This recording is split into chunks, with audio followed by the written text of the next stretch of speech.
Assalamualaikum warahmatullahi wabarakatuh. Kembali lagi di channel Nasihat Kehidupan Misteri.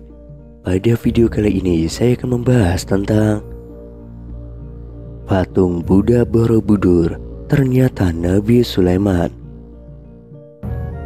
Selama ini, berdasarkan buku-buku sejarah, Candi Borobudur adalah bangunan megah peninggalan Raja Sailendra. Namun, setelah dilakukan penelitian dan kajian yang mendalam oleh seorang pakar matematika Islam, Profesor Dr. Kiai Haji Fahmi Basya, ternyata candi itu ada bukti-bukti kuat yang menunjukkan bahwa Borobudur adalah peninggalan Nabi Sulaiman.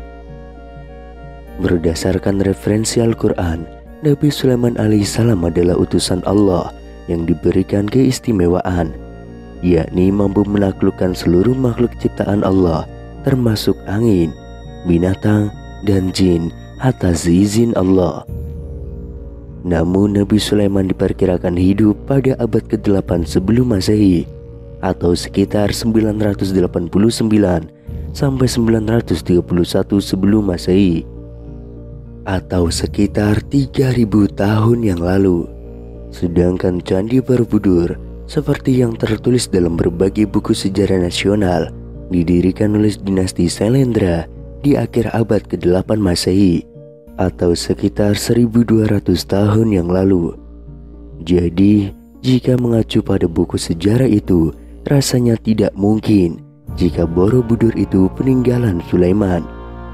Rentan waktu keduanya terlalu jauh. Nabi Sulaiman hidup di masa sebelum Masehi, sedangkan Sailendra setelah Masehi. Tapi yang menjadi ukuran Fahmi Basya bukanlah waktu, karena sulit menentukan waktu yang tepat untuk sebuah peninggalan yang umurnya sudah berabad-abad. Yang jadi barometer Fahmi adalah relief yang ada di Borobudur. Sebab jika relief diteliti, ternyata mengandung cerita, dan cerita itulah yang disandingkan dengan fakta referensi Al-Quran. Di sekitar Candi Borobudur ada beberapa candi lain, yakni Candi Pawon dan Candi Mendut. Beberapa kilometer dari Candi Borobudur ada Candi Prambanan, Candi Kalasan, Candi Sari, Candi Pelausan, dan lain-lain. Ciri-ciri yang ada di Candi Borobudur dan daerah sekitarnya ternyata cocok menjadi bukti sebagai peninggalan Nabi Sulaiman seperti diceritakan dalam Al-Quran. Di antaranya mengenai hutan Sabah atau negeri Sabah, makna Sabah, nama Sulaiman, buah maja yang pahit. Dipindahkannya istana Ratu Sabah ke wilayah kekuasaan Nabi Sulaiman, bangunan yang tidak terselesaikan oleh para jin, tempat berkumpulnya Ratu Sabah, patung kematian Nabi Sulaiman, dan lain sebagainya. Nomor 1. Relief-relief yang ada di Borobudur merupakan simbol-simbol yang mirip dengan kisah Nabi Sulaiman dan Ratu Sabah atau Balqis sebagaimana keterangan Al-Quran. Pertama, tentang tabut, yaitu sebuah kotak atau peti yang diwariskan Nabi Daud alaihissalam kepada Nabi Sulaiman. Di dalamnya terdapat kitab Zabur, Taurat, dan tongkat Nabi Musa, serta memberikan ketenangan. Kisah itu ada pada relief di Borobudur. Tambak peti atau tabut itu dijaga oleh seseorang. Hal itu diceritakan dalam Al-Quran, dalam Quran Surat Al-Baqarah ayat 248. Dan Nabi mereka mengatakan kepada mereka, sesungguhnya tanda ia akan menjadi raja ialah kembalinya tabut kepadamu. Di dalamnya terdapat ketenangan dari Tuhanmu dan sisa peninggalan dari keluarga Musa dan keluarga Harun. Tabut itu dibawa malaikat. Sesungguhnya pada yang demikian itu terdapat tanda bagimu jika kamu orang yang beriman. Quran Surat Al-Baqarah ayat 248. Yang kedua, pekerjaan jin yang tidak selesai ketika mengetahui Nabi Sulaiman telah wafat. Quran Surat Sabah ayat 14. Saat mengetahui Nabi Sulaiman wafat, para jin pun menghentikan pekerjaannya. Di Candi Borobudur Ada sebuah patung yang belum tuntas diselesaikan pengerjaannya oleh jin, karena sudah tahu bahwa Nabi Sulaiman meninggal dunia dari tongkat yang dimakan rayap.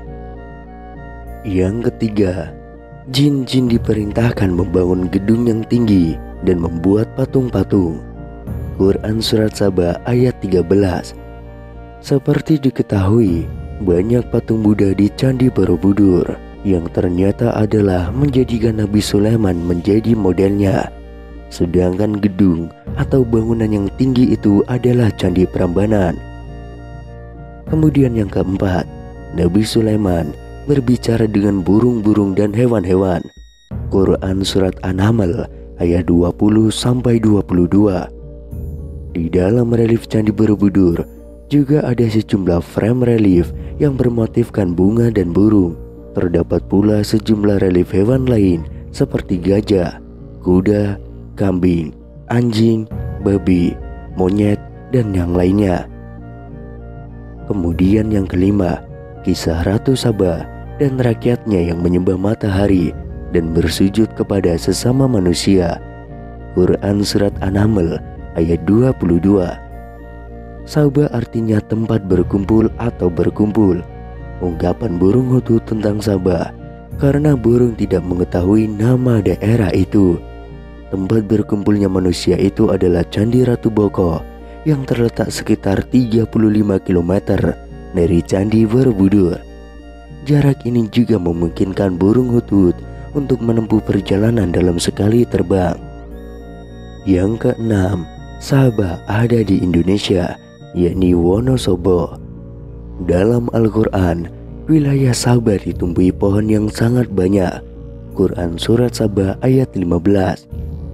Dalam Kamus Bahasa Jawi Kuno yang disusun oleh Dr. Maharsi, kata wana bermakna hutan. Wana atau Saba atau Wonosobo adalah hutan Saba. Kemudian yang ketujuh, buah maja yang pahit. Ketika banjir besar menimpa wilayah Saba, pepohonan yang ada di sekitarnya menjadi pahit sebagai azab Allah kepada orang-orang yang mendustakan ayat-ayatnya. Tetapi mereka berpaling, maka kami datangkan kepada mereka banjir yang besar, dan kami ganti kedua kebun mereka dengan dua kebun yang ditumbuhi pohon-pohon yang berbuah pahit, pohon asal dan sedikit pohon sidar. Quran Surat Saba ayat 16. Yang kedelapan, nama Nabi Sulaiman menunjukkan sebagai nama orang Jawa. Awalan kata Su merupakan nama-nama Jawa, dan Sulaiman adalah satu-satunya nabi dan rasul yang berawalan nama depan Su.